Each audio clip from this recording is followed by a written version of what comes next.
कुशोज्वला मनोरूपेषु कोदण्डा पञ्चकर्मास्त्रसायका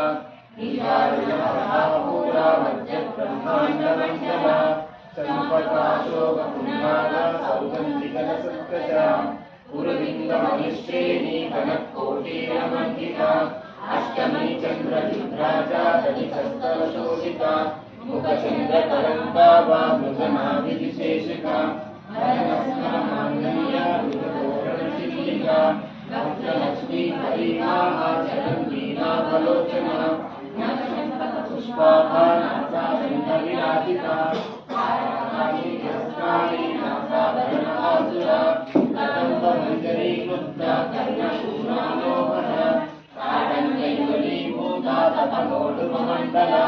पद्मरागशिलादर्शा परिपाहि कपोलभू